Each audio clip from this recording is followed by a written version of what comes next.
تو اس قاعدے کے مطابق جب ہم نے ان تینوں الفاظ کو وقف میں پڑھا تو ان تینوں الفاظ کے آخری حروف پر جو تشدید ہے اسے پڑھا اور بقیہ جو علامات ہیں انہیں نہیں پڑھا۔ یہ والا جو قاعدہ ہے یہ آپ نے کلاس نمبر 16 میں پڑھا تھا۔ کھڑا زبر، حروف مدہ اور ساکن حرف وقف میں تبدیل نہیں ہوتے۔ یہ جو لفظ ہے اس لفظ میں لام کے اوپر کھڑا زبر ہے، تو اس لفظ کو اگر بغیر وقف کے پڑھیں تو یہ پڑھا جائے گا وَتَوَلَّا وَتَوَلَّا، لیکن جب وقف میں پڑھیں تو وقف میں بھی یہ اسی طرح پڑھا جائے گا وَتَوَلَّا،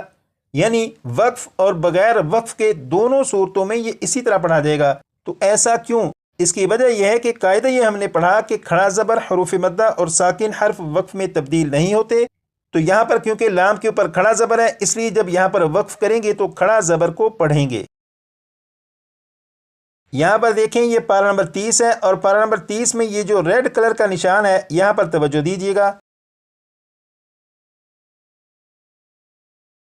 یہ جو لفظ ہے یہ ہے یزکا، اگر اسے وقف میں پڑھیں تو وقف میں بھی اسی طرح پڑھا جائے گا، اس میں کوئی تبدیلی نہیں ہوگی، اور وقف میں بھی یہ پڑھا جائے گا یزکا۔ تو اس لفظ کے آخری حرف پر وقف میں اس لیے کوئی تبدیلی نہیں کریں گے کیونکہ یہاں پر کاف کے اوپر کھڑا زبر ہے، اور جب وقف کریں گے تو کھڑا زبر کو پڑھیں گے۔ لیکن یہاں پر سوال یہ ہے کہ ہم نے آج کی کلاس میں جو قاعدہ پڑھا وہ یہ ہے کہ اگر کسی لفظ کے آخری حرف پر تشدید ہو تو جب اس لفظ پر وقف کریں تو صرف تشدید کو پڑھیں گے۔ تو یہاں پر کاف کے اوپر تشدید بھی ہے اور کھڑا زبر بھی ہے، تو جب یہاں پر وقف کریں گے تو ہونا تو یہ چاہیے تھا کہ کاف کے اوپر جو تشدید ہے اسے پڑھتے، کھڑا زبر کو نہ پڑھتے، لیکن ایسا نہیں کیا۔ تو اس کی وجہ کیا ہے؟ اس کی وجہ یہ ہے کہ تشدید کا جو قاعدہ ہے وہ بھی اپنی جگہ پر بالکل درست، کھڑا زبر کا جو قاعدہ ہے وہ بھی اپنی جگہ پر بالکل درست، لیکن یہاں پر دونوں قاعدے اکٹھے آ چکے ہیں۔ تو جب ایسا ہو کہ یہ دو قاعدے اکٹھے آ جائیں تو پھر تشدید کے قاعدے کے مطابق عمل نہیں کریں گے بلکہ کھڑا زبر کے قاعدے کے مطابق عمل کریں گے، اور وقف میں کھڑا زبر کے قاعدے کے مطابق کھڑا زبر کو ایک الف کے برابر کھینچ کر پڑھیں گے۔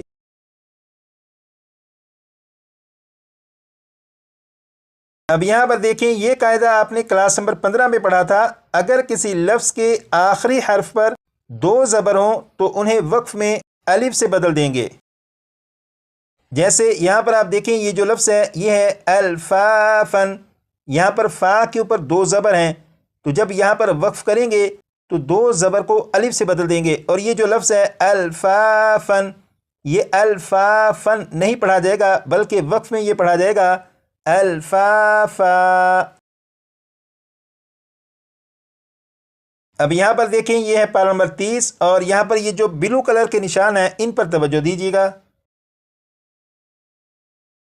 یہ جو لفظ ہے یہ ہے صبن، صبن، وقف میں اسے پڑھیں گے صبا، صبا، یعنی دو زبر کو الف سے بدل کر۔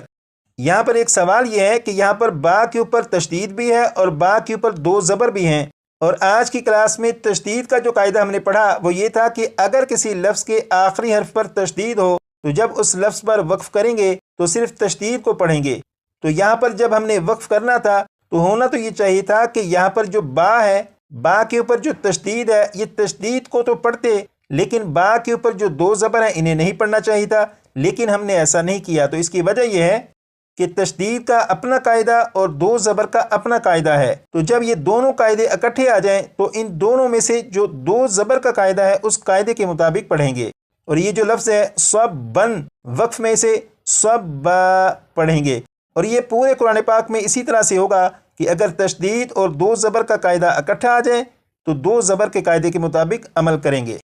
اور یہ جو میں آپ سے بار بار گزارش کرتا ہوں کہ آپ اپنے سبق کو اتنی مرتبہ پڑھیے گا تاکہ یہ آپ کو یاد ہو جائے، آپ اپنے پچھلے اسباق کو اتنی مرتبہ پڑھیے گا تاکہ وہ مزید پختہ ہو جائیں۔ تو یہ بار بار کہنے کا مقصد یہ ہوتا ہے کہ آپ اپنے قواعد کو پڑھتے رہیں، وہ مضبوط ہوتے رہیں، وہ اچھی طرح سے یاد ہوتے رہیں، کیونکہ ان قواعد کی بنیاد پر ہی قرآن پاک کے کسی بھی لفظ کو، قرآن پاک کی کسی بھی آیت کو جب آپ خود پڑھنا چاہیں اور کوئی مشکل لفظ آپ سے پڑھا نہ جا رہا ہو تو ان قواعد کی بنیاد پر آپ اس مشکل لفظ کو بھی آسانی سے پڑھ سکیں گے۔ اس لیے آپ کوشش کریے گا کہ اپنے قواعد کو اچھی طرح سے یاد رکھیں تاکہ جب قرآن پاک کے سبق پر پہنچیں تو قرآن پاک کو اس سبق کو پڑھنا، سمجھنا، یاد کرنا آسان ہو سکے۔ تو آج کی کلاس میں یہ جو سبق پڑھا اس سبق کو کم از کم 25 سے 30 مرتبہ پڑھ لیجیے گا تاکہ یہ بھی آپ کو یاد ہو سکے۔ اور آپ نے اب تک وقف کے جتنے قاعدے پڑھے انہیں کلاس کے آخر میں لگا دیتا ہوں تاکہ آپ ان کی بھی دہرائی کر سکیں۔